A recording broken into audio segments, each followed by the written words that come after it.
तो देखो आज का जो टॉपिक है वो है सिंपल पास्ट या पास्ट इंडेफिनाइट टेंस। हम सिंपल पास्ट को क्या बोलते हैं, पास्ट इंडेफिनाइट टेंस कहते हैं। अभी तक हम लोगों ने क्या कर लिया है, टेंस है, टेंस के तीन टाइप होते हैं, प्रेजेंट, पास्ट, फ्यूचर। हम लोगों ने प्रेजेंट के जो चार टाइप होते हैं, पास्ट के जो चार टाइप होते हैं और फ्यूचर के जो चार टाइप होते हैं, उनमें से प्रेजेंट का जो पहला टाइप है सिंपल प्रेजेंट और प्रेजेंट इंडेफिनाइट, वो हमने ऑलरेडी कर लिया है। आज की क्लास में हम लोग क्या करने वाले हैं, पास्ट का पहला टाइप जिसे हम क्या बोलते हैं, सिंपल पास्ट या पास्ट इंडेफिनाइट टेंस कहते हैं, वो हम करने जा रहे हैं। देखो अब हम लोग ये जो करेंगे, हर जो रूल्स है हम हर सेंटेंस के अकॉर्डिंग लिखेंगे। अफर्मेटिव सेंटेंस में रूल क्या होगा, नेगेटिव सेंटेंस के लिए रूल क्या होगा, इंटेरोगेटिव सेंटेंस के लिए रूल क्या होगा और इंटेरोगेटिव नेगेटिव सेंटेंस के लिए रूल क्या होगा।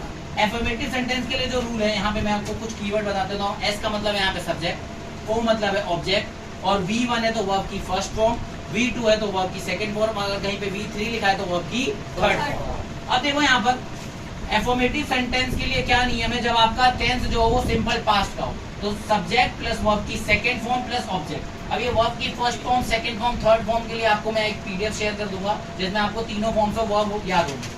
वर्ब का मतलब होता है काम, क्रिया, जैसे नाचना, गाना, हंसना, रोना, डांस, सिंगिंग, ये सब आपके फॉर्म्स हैं।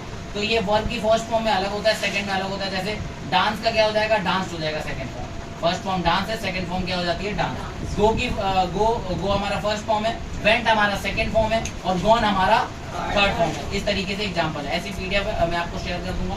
अब देखो यहाँ पर अफर्मेटिव सेंटेंस का आपको नियम पता चला, सब्जेक्ट प्लस वर्ब की सेकंड फॉर्म प्लस ऑब्जेक्ट। अब मैं एक एग्जांपल लेता हूँ, ही सब्जेक्ट हो गया आपका, डांस्ड सेकंड फॉर्म हो गया, ऑन स्टेज ऑब्जेक्ट हो गया हमारा। अब यहाँ सब्जेक्ट सिंगुलर था तो भी यही नियम लगेगा और सब्जेक्ट प्लूरल हो तो भी यही नियम लगेगा। इसमें सिंगुलर सब्जेक्ट हो या प्लूरल सब्जेक्ट हो उसके लिए कोई टेंशन नहीं है, दोनों के लिए आपके नियम सेम है। सिंपल प्रेजेंट में आपको सिंगुलर प्लूरल का ध्यान रखना होता है। You danced on stage, you हमारा सब्जेक्ट, डांस हमारा सेकंड फॉर्म, ऑन स्टेज हमारा क्या हो गया, ऑब्जेक्ट। नेगेटिव के लिए देखो इसी सेंटेंस को हम लोग नेगेटिव में ट्राई करते हैं, तो नेगेटिव के लिए रूल क्या, सब्जेक्ट डिड नॉट आ जाएगा प्लस सेकंड फॉर्म की जगह फर्स्ट फॉर्म हो जाएगी प्लस ऑब्जेक्ट। अब किसी को डाउट ये आ रहा हो कि नेगेटिव सेंटेंस में हम पहचानेंगे कैसे कि वो सिंपल पास्ट का है, तो डिड है ना, डिड को देख के पहचान लोगे। और अफर्मेटिव में कैसे पहचानेंगे कि सिंपल पास्ट का है, वो आपकी सेकंड फॉर्म को देख के। तो अगर हम इसको कन्वर्ट करें इसके हिसाब से, तो सब्जेक्ट हमारा ही हो गया, डिड नॉट मैंने ऐड कर दिया, वर्ब की फर्स्ट फॉर्म क्या हो जाएगी, डांस का सेकंड फॉर्म था ये, तो फर्स्ट फॉर्म डांस हो गया, ऑन स्टेज ऑब्जेक्ट हो गया हमारा। इस वाले सेंटेंस के लिए you subject, did not second form से फर्स्ट फॉर्म हो गई रूल के अकॉर्डिंग, ऑन स्टेज हमारा ऑब्जेक्ट हो गया। इंटेरोगेटिव के लिए नियम क्या है, सबसे पहले जो आया डिड स्टार्टिंग में आ जाएगा, फिर सब्जेक्ट, फिर वर्ब की first form plus object, last में क्वेश्चन मार्क आ जाएगा।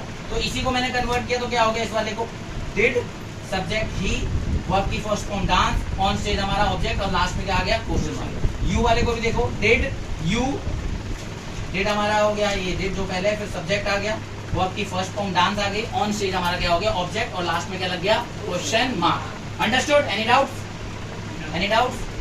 अब अगला है इंटेरोगेटिव नेगेटिव। इंटेरोगेटिव नेगेटिव में कंडीशन क्या होती है, दो, एक तो क्वेश्चन वाला होना चाहिए सेंटेंस और उसके साथ उसमें नॉट जरूर होना चाहिए। तो यहाँ पर देखो रूल क्या है, did plus subject plus not plus verb की फर्स्ट फॉर्म प्लस ऑब्जेक्ट। अब यहाँ पर डिड आ गया पहले, उसके बाद सब्जेक्ट हमारा ही हो गया, यही वाला सेंटेंस है, नॉट प्लस वर्ब की फर्स्ट फॉर्म जो कि डांस सेकंड फॉर्म थी तो डांस फर्स्ट फॉर्म हो गई, ऑन स्टेज हमारा क्या हो गया, सब्जेक्ट ऑब्जेक्ट। और ये प्लूरल के लिए भी